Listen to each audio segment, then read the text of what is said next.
If a phone call starts like this, hang up immediately.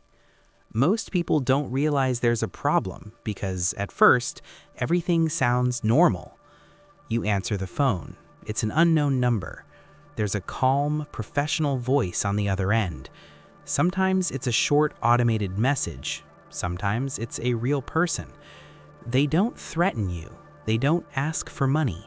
They don't sound suspicious at all.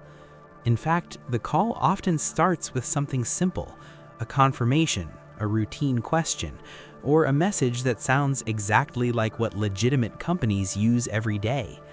That's why so many people stay on the line. They think this will only take a second. They think there's no harm in answering. And they think they'll immediately recognize a scam if something feels wrong.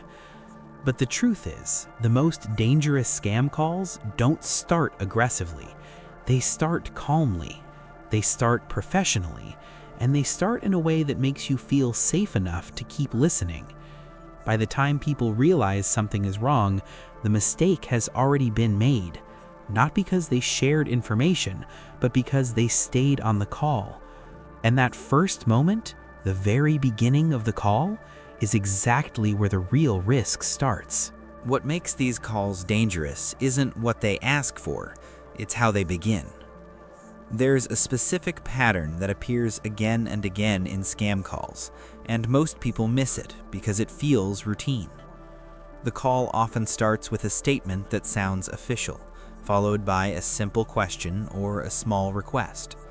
Nothing alarming, nothing urgent, just enough to get you engaged. Sometimes they ask you to confirm something small. Sometimes they tell you the call is being recorded.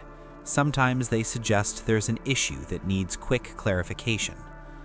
Individually, none of these things seem risky.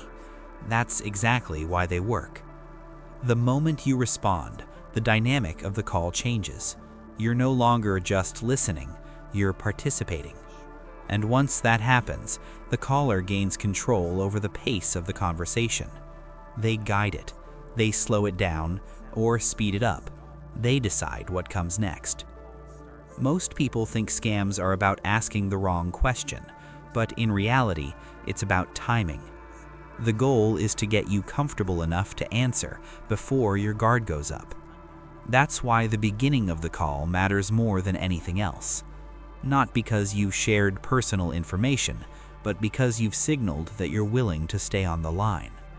From that point on, every additional second increases the pressure to continue, even if something starts to feel off later.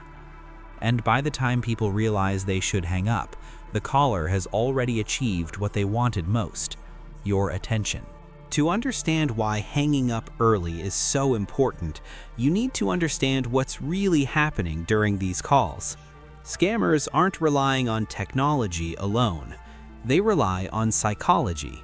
Specifically, a technique known as social engineering. The goal isn't to steal information immediately, it's to guide your behavior step by step. The first stage is trust. By sounding calm and professional, the caller lowers your natural defenses. Your brain categorizes the call as routine, not a threat. That's why the opening is so carefully designed. The second stage is engagement. Once you respond, even briefly, your mind commits to the interaction. People are naturally inclined to finish conversations they've already started. Ending the call suddenly feels uncomfortable, even when something feels wrong. Then comes control. The caller introduces small shifts, a sense of urgency, a mild concern, or a reason why the issue needs attention now. Not enough to scare you, but enough to keep you focused. At this point, many people believe they're still in control, but psychologically, the balance has already changed. The longer the call continues, the harder it becomes to disengage. This is why scammers don't rush at the beginning. Speed would raise suspicion. Instead, they let the conversation feel normal, even boring. By the time the real request appears, personal information, account confirmation, or the next step, the caller has already achieved their primary objective, keeping you on the line long enough for pressure to work. That's why the safest move isn't recognizing the scam later, it's ending the call before the process ever starts. So what should you do when a call starts this way? The rule is simple. If a public message begins with a professional-sounding message and immediately asks you to confirm something, hang up.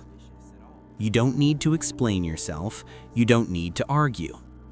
Ending the call early is not rude, it's smart.